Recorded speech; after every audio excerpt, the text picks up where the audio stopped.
Everyone, welcome to smart शाला। आज हम बात करेंगे पावर के बारे में, जो कि सेकंड पार्ट है वर्क एंड एनर्जी चैप्टर, जो कि फोर्थ चैप्टर ऑफ फिजिक्स है नाइन्थ क्लास फिजिक्स का फोर्थ चैप्टर है वर्क एंड एनर्जी। उसका सेकंड पार्ट हम करने जा रहे हैं। फर्स्ट पार्ट में हमने पढ़ा था वर्क के बारे में, हमने पढ़ा था एनर्जी के बारे में। तो हमने ये पढ़ा था कि जितना ज्यादा कोई पर्सन, अगर जितनी ज्यादा एनर्जी है वो उतना ज्यादा वर्क डन कर सकता है। तो वर्क डन का मेजर है, एनर्जी का मेजर है वर्क डन। जितना ज्यादा कोई वर्क करेगा तो हम कहेंगे उसके पास उतनी ज्यादा एनर्जी है। तो नाउ अब सपोज बात करें, एक एग्जांपल लेते हैं। सपोज एक वर्कर है, अगर एक ओल्ड वर्कर है, एक ओल्ड मैन है, एक यंग मैन है, दोनों काम कर रहे हैं। तो एक जो ओल्ड मैन है वो सेम काम को 2 दिन में करेगा, और अगर यंग मैन है सपोज वो उसी काम को 1 दिन में कर लेता है, तो हम कहेंगे कि जो यंग मैन है उसकी पावर ज्यादा है काम करने की, क्योंकि उसने जल्दी काम कर लिया। तो उससे हम डिफाइन करते हैं पावर को कि power is defined as the rate of doing work. Rate of doing work मतलब कितना टाइम लेता है। Power is work done per unit time हम बोल सकते हैं। तो हम यहाँ पर पावर को डिफाइन करेंगे, power is equal to work done per unit time. कितने टाइम में कौन सा वर्क फिनिश करते हैं, दैट इज कॉल्ड पावर। फिर तो हमने जैसे पहले कहा था कि जितना ज्यादा वर्क डन होगा उतना ही अमाउंट ऑफ एनर्जी कंज्यूम होती है। जितना वर्क डन होगा उतनी एनर्जी कंज्यूम्ड होती है, हमने ये माना था। तो हम कह सकते हैं power is also equal to, हम ये कहेंगे power is also equal to energy consumed per unit time. ठीक है, कितने टाइम में कितनी एनर्जी कंज्यूम हो रही है हम ये भी कह सकते हैं, क्योंकि लास्ट पार्ट में हमने पढ़ा था जितना ज्यादा वर्क डन है उतनी ज्यादा एनर्जी कंज्यूम्ड। वर्क डन के इक्वल एनर्जी कंज्यूम्ड होती है। तो power work done per unit time है, तो power is also energy consumed per unit time. तो देखते हैं हम इसकी यूनिट क्या है। अगर energy consumed is in joule, अगर हम उसको जूल में मेजर करते हैं एनर्जी को, टाइम को अगर हम मेजर करते हैं सेकेंड में, तो पावर तब मेजर होगी वॉट में। तो हम कह सकते हैं 1 वॉट पावर को कैसे डिफाइन कर सकते हैं, 1 जूल एनर्जी पर सेकेंड जब कंज्यूम हो रही होती है तब उसकी पावर होती है 1 वॉट। तो हम ये भी कह सकते हैं कि 1 what power is the 1 watt is the power of an appliance which does work at the rate of 1 joule per second। अगर कोई अप्लायंस 1 जूल पर सेकेंड के रेट से काम कर रहा है, 1 जूल पर सेकेंड के रेट पे वर्क डन कर रहा है अगर कोई अप्लायंस, तो हम कहेंगे उसकी पावर है 1 वॉट। या हम बोल सकते हैं अगर कोई अप्लायंस 1 जूल पर सेकेंड के रेट से एनर्जी कंज्यूम कर रहा है तो उसकी पावर होगी 1 वॉट। तो इलेक्ट्रिकल अप्लायंस की जो हम कहते हैं कि पावर है वो हमें बताती है कि कितनी रेट से वो एनर्जी को कंज्यूम कर रहा है या कितनी रेट से वो वर्क डन कर रहा है कोई भी appliance.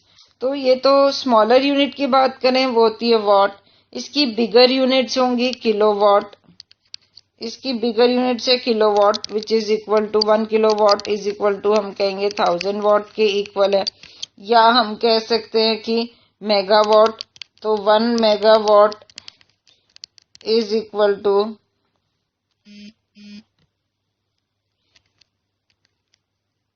10⁶, it is also equal to 10⁶ watt. या हम बोल सकते हैं it is equal to 1000 kilowatt. 1 megawatt is equal to 1000 kilowatt या 10⁶ वॉट, हम ऐसे बोल सकते हैं। उसके अलावा एक यूनिट है हॉर्स पावर, तो 1 horsepower is equal to 746 watt. Horsepower old time से नाम लिया गया हॉर्स पावर, वो तब से लिया गया था जबकि हॉर्सेस को रिप्लेस कर दिया था इंजिन्स ने, जो स्टीम इंजिन्स हैं उन्होंने रिप्लेस कर लिया था हॉर्सेस को, हॉर्स कार्ट से इंजिन्स रिप्लेस हो गए थे, तब से ये वाली यूनिट यूज की जा रही है। 1 horsepower is equal to 746 watt. तो आजकल ये it is use for the engines, जैसे कार्स के इंजिन्स होते हैं वो हॉर्स पावर में उसकी एनर्जी उनकी पावर मेजर की जाती है। तो more powerful a car is the quicker it can accelerate और क्लाइंब अ हिल। तो हम हमेशा कोई भी गाड़ी लेते हैं, कोई भी पर्सन कोई व्हीकल लेते हैं, कुछ भी लेते हैं, तो it should have a larger horse power. जितनी ज्यादा हॉर्स पावर होगी वो उतना इजीली वो रोड के ऊपर चल पाएगी, वो क्लाइंब कर पाएगी हिल को, और वो बैड रोड्स पे भी इजीली चल पाएगी। तो ये है उसकी पावर की यूनिट। इसके अलावा पावर की जो कमर्शियल यूनिट है, कमर्शियल यूनिट यानी कि जो कि यूज होती है, जैसे कि सपोज इलेक्ट्रिकल एनर्जी है, तो हम इलेक्ट्रिकल एनर्जी के केस में पावर को कैसे डिफाइन करेंगे? It is that power is 1 watt. 1 watt is that power which consumes the electrical energy at the rate of 1 joule per second. ऐसे इलेक्ट्रिकल के केस में 1 watt is 1 joule per second energy, electrical energy consume करना। तो commercial unit of energy जो है वो electricity के case में, इलेक्ट्रिकल एनर्जी के केस में वो है किलोवाट आवर, क्योंकि जूल और वॉट बहुत छोटे यूनिट्स हैं, तो उसके लिए किलोवाट आवर यूज होता है कमर्शियल यूनिट के लिए। तो हम बोलेंगे 1 किलोवाट आवर वो यूज होता है उसके अंदर। 1 किलोवाट आवर को हम बोल सकते हैं 1000 वॉट फॉर 1 आवर। जब 1000 वॉट एनर्जी कंज्यूम होती है 1 आवर के लिए, 1 आवर के लिए 1000 जूल एनर्जी जब 1000 वॉट जब यूज हो रहा होता है, तो 1000 what for 1 our is called 1 kilowatt our. तो अब हम 1 किलोवाट इसको 1000 वॉट पर सेकेंड 1000 वॉट फॉर 1 आवर कह सकते हैं। तो it is also equal to 1000। Now watt को हम लिख सकते हैं जूल पर सेकेंड, तो 1000 जूल पर सेकेंड फॉर 1 आवर है, तो 1 आवर की जगह हम 60 इंटू 60 सेकेंड भी लिख सकते हैं। तो दिस बिकम्स 3.6 इंटू 10⁻⁶ बन गया, यहाँ सेकेंड कैंसिल हो जाएगा, जूल। तो हम कह सकते हैं 1 kilowatt hour is equal to 3.6 into 10⁻⁶ joule हमारा यहाँ पर कमर्शियल यूनिट आ गई।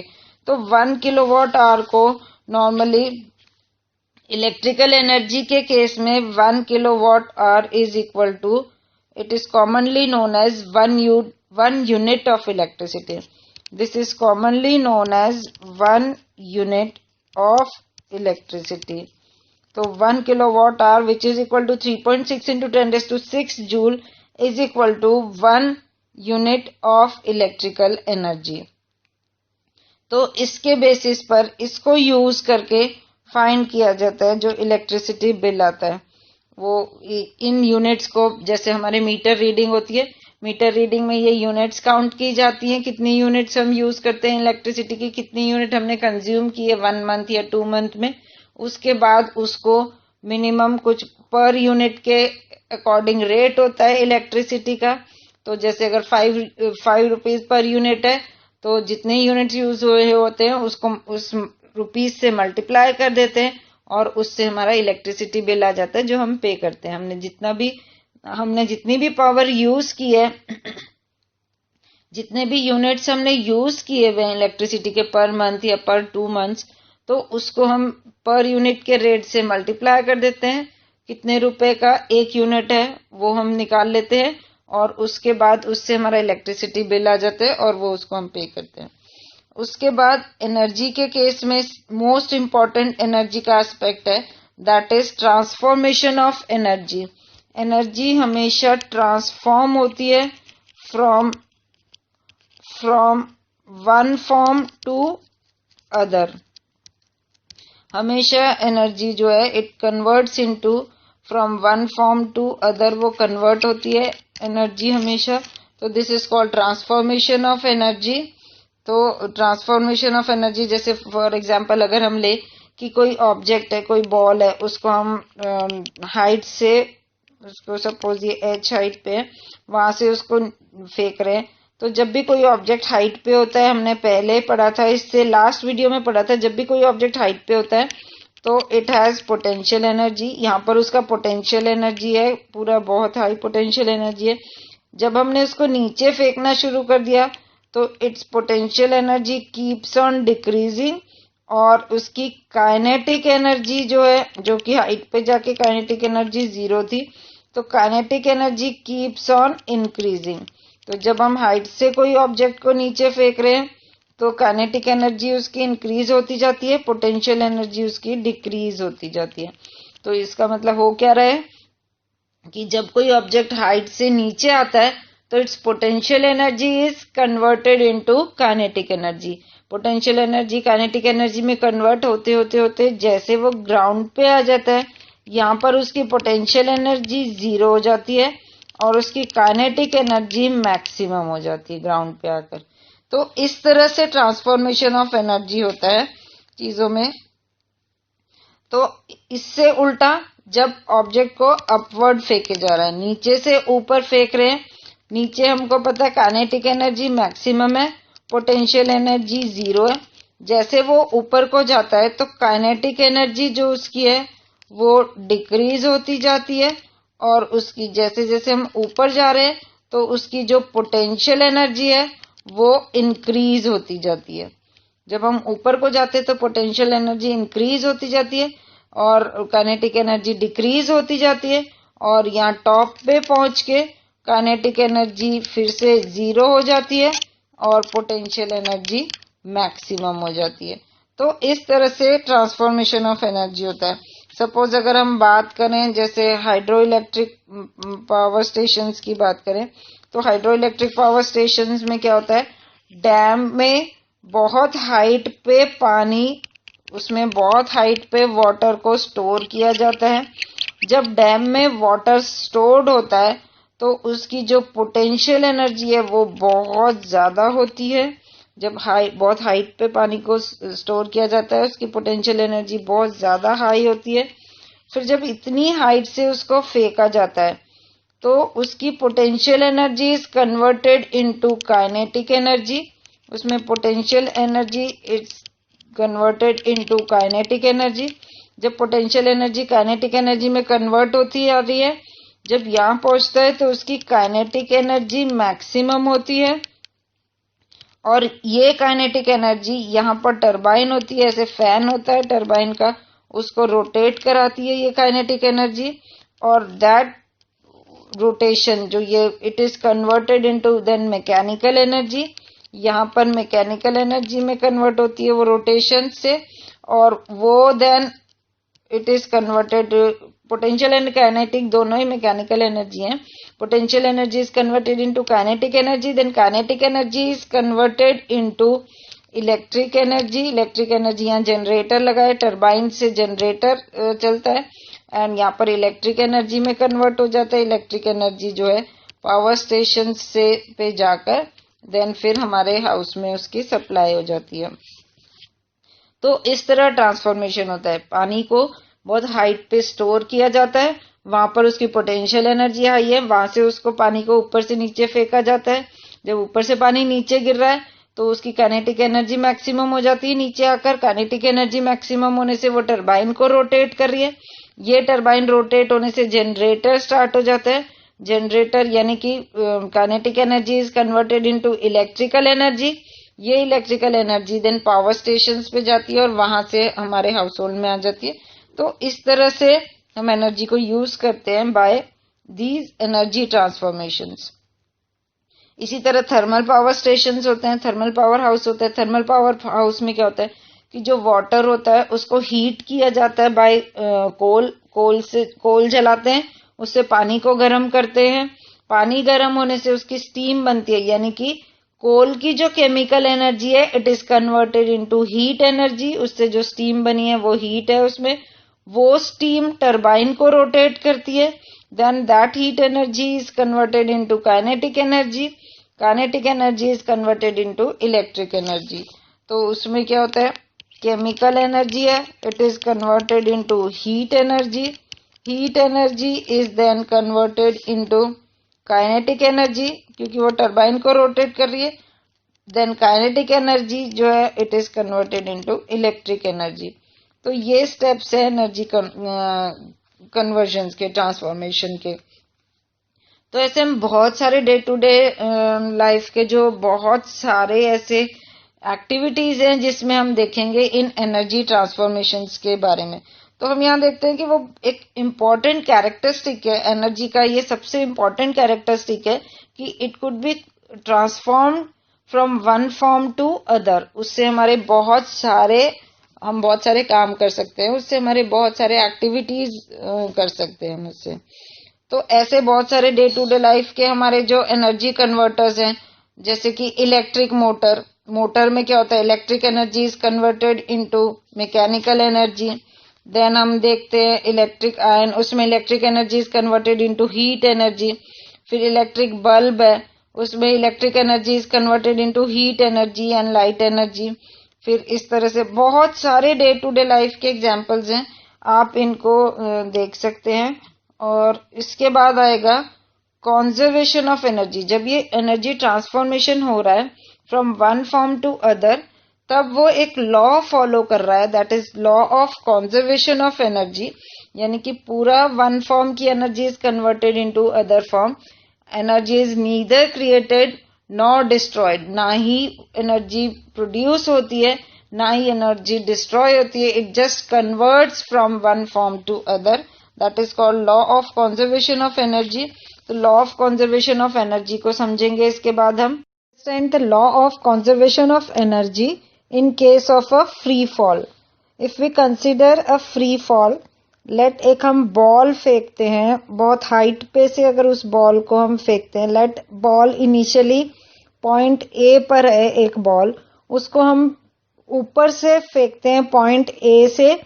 तो ए से वो बी से सी, डी एंड फाइनली ग्राउंड पे ई पॉइंट है, वहां आकर वो बॉल गिर जाती है और वहां पर वो रेस्ट पे आ जाती है. तो लेट्स हम ये वाला केस कंसिडर करते हैं. सपोज हम एक एग्जांपल कंसिडर कर रहे हैं कि बॉल अगर पोजीशन ए पर है तो उसकी पोटेंशियल एनर्जी है सपोज 20 जूल. तो जब बॉल हाइट पे होगी, मैक्सिमम हाइट पे होगी, तब उस टाइम पे उसकी पोटेंशियल एनर्जी मैक्सिमम होती है और काइनेटिक एनर्जी 0 होती है. तो एट ए पॉइंट उसकी पोटेंशियल एनर्जी 20 जूल है और काइनेटिक एनर्जी लेट सपोज की potential energy 20 joule and kinetic energy तो हमको पता ही है कि 0 जूल होगी. तो इस केस में टोटल एनर्जी क्या होगी? Total energy will be potential energy plus kinetic energy, that means 20 joule plus 0 joule, that means 20 joule. तो पॉइंट ए पर हम देखेंगे पोटेंशियल एनर्जी मैक्सिमम है 20 जूल, काइनेटिक एनर्जी 0 है और टोटल एनर्जी है 20 जूल. इसी तरह वो धीरे धीरे नीचे आती है पॉइंट बी पर. पॉइंट बी पे लेट उसकी पोटेंशियल एनर्जी हो जाती है 15 जूल, तब उसकी काइनेटिक एनर्जी हो जाएगी 5 जूल और टोटल एनर्जी तब भी 20 जूल रहेगी. उसके बाद पॉइंट सी पर आ गई तो पोटेंशियल एनर्जी 10 जूल हो गई सपोज, काइनेटिक एनर्जी भी 10 जूल हो गई और तब हम देखेंगे पोटेंशियल एनर्जी फिर भी 20 जूल रहेगी. और पॉइंट डी पर पोटेंशियल एनर्जी 5 जूल हो गई, अगर काइनेटिक एनर्जी 15 जूल हो जाएगी तब, और तब भी टोटल एनर्जी उसकी 20 जूल रहेगी. इसी तरह जब वो ग्राउंड पे पहुंच जाएगी एट पॉइंट ई, तब उसकी पोटेंशियल एनर्जी हो जाएगी 0 और काइनेटिक एनर्जी हो जाएगी 20 जूल. तब उसकी total energy again potential plus kinetic 20 joule रहेगी. तो हम इस एक्टिविटी में से ये देखते हैं कि बॉल चाहे जिस भी पोजीशन पे हो, अगर हम पॉइंट ए से उसको पॉइंट ई ग्राउंड पे फॉल करा रहे हैं, पॉइंट ए हाइट पर है, वहां से उस बॉल को हम फेंक रहे हैं और वो ग्राउंड पर पहुंच रही है पॉइंट ई पर, तो रास्ते में जितने भी पॉइंट्स आएंगे A, B, C, D, E, all points पे जो total energy of the ball होगी वो हमेशा 20 जूल रहेगी। इस एक्सपेरिमेंट में से हम देख रहे हैं। तो हम ये कह सकते हैं कि total energy of a system, total energy of an activity, it remains constant. तो हम कह सकते हैं this is the law of conservation of energy. यहाँ पर law of conservation of energy show होता है कि चाहे वो किसी भी पोजीशन पर है, कभी potential energy is converted into kinetic energy, कभी kinetic energy is converted into potential energy, but total energy always remains constant. तो ये हम एक और एक्सपेरिमेंट भी देख सकते हैं। सपोज हम पेंडुलम का केस लेते हैं, जो वो घड़ी होती है, बड़े क्लॉक्स होते हैं, उनके नीचे पेंडुलम होता है। तो वो पॉइंट ए उसकी सेंटर पॉइंट है और यहाँ से वो डिस्प्लेस होता है सेंटर पॉइंट से, पहले पॉइंट बी पर जाता है, फिर वो बी से वापस पॉइंट ए पे आता है, फिर यहाँ से पॉइंट ए से फिर वो दूसरी तरफ जाता है पॉइंट सी पर, सी से वापस वो ए पर आता है। इस तरह से पेंडुलम का मोशन होता है। तो हम देखेंगे जो उसका सेंटर पॉइंट है ए, वहां पर ए पर उसकी जो काइनेटिक एनर्जी है वो मैक्सिमम होती है, पोटेंशियल एनर्जी वहां पर 0 होती है। तो इस काइनेटिक एनर्जी की वजह से वो पॉइंट बी पर डिस्प्लेस हो जाता है। जब वो पॉइंट बी पर पहुंचता है, वहां जाके उसकी वेलोसिटी 0 हो जाती है, जिससे उसकी काइनेटिक एनर्जी 0 हो जाती है, और वो थोड़ा हाइट पे है तो इसलिए उसकी पोटेंशियल एनर्जी वहां पर मैक्सिमम हो जाती है। पोटेंशियल एनर्जी मैक्सिमम है, काइनेटिक एनर्जी 0 हो गई, वेलोसिटी उसकी 0 हो गई, तो वो वापस पॉइंट ए पर आ जाती है। ए पर वापस उसकी potential energy is converted into kinetic energy. Again kinetic energy उसने गेन कर ली, तो वो पॉइंट सी पर चली जाती है पेंडुलम। पॉइंट सी पर उसकी अगेन काइनेटिक एनर्जी 0 हो जाती है। जब वेलोसिटी 0 हो जाती है तो उसकी पोटेंशियल एनर्जी यहाँ पर मैक्सिमम हो जाती है पॉइंट सी पर, और पॉइंट सी पर काइनेटिक एनर्जी 0 होने की वजह से, वेलोसिटी 0 होने की वजह से वो वापस पॉइंट ए पर आ जाती है। तो इस तरह से हम देखेंगे ए से बी जाने में kinetic energy is converted into potential energy. वापस जब बी से ए पर आता है तो potential energy is converted into kinetic energy. फिर से ए से सी पर जाता है तो ये kinetic energy is again converted into potential energy. C point से वापस ए पॉइंट पर आते हैं तो again potential energy is converted into kinetic energy. तो हम देखेंगे यहाँ ट्रांसफॉर्मेशन ऑफ एनर्जी हो रहा है, potential energy to kinetic, kinetic to potential, but total energy is always conserve. जितनी टोटल एनर्जी पॉइंट ए पर थी उतनी टोटल एनर्जी पॉइंट बी पर होगी, और उतनी ही टोटल एनर्जी पॉइंट सी पर होगी। तो हम देखेंगे total energy of a swinging pendulum always remains constant. तो कांस्टेंट रहता है, तो हम कह सकते हैं ये भी law of conservation of energy follow करता है। तो इस तरह से यहाँ पर हमने इस चैप्टर में देखा, हमने पढ़ा वर्क, हमने पढ़ा पावर, हमने पढ़ा एनर्जी। तो एनर्जी में हमने पोटेंशियल एनर्जी, काइनेटिक एनर्जी पढ़ा, हमने देखा कंजर्वेशन ऑफ एनर्जी। तो यहाँ पर ये चैप्टर फिनिश होता है, वर्क एंड एनर्जी का चैप्टर। और आप इस चैप्टर से रिलेटेड वीडियो जरूर देखिए। आप मेरा चैनल सब्सक्राइब कराइए, और आपको जो भी डाउट्स होंगे, जो भी इस वीडियोस में या किसी भी वीडियो में जो भी डाउट है, आप मुझे कमेंट बॉक्स में लिखकर भेजिए, या आप मुझे मेल भी कर सकते हैं। अगर आपको कोई टॉपिक समझना है, आपको क्वेश्चन समझने, कोई न्यूमेरिकल्स करने हैं किसी चैप्टर के, तो आप मुझे कमेंट करिए या फिर आप मुझे ईमेल करिए, तो वो मैं आपको प्रोवाइड कराऊंगी। वंस आप ये चैनल सब्सक्राइब करा लोगे तो आपको लेटेस्ट वीडियोस के अपडेट भी आते रहेंगे। तो thanks a lot, that's all for today, and goodbye and take care.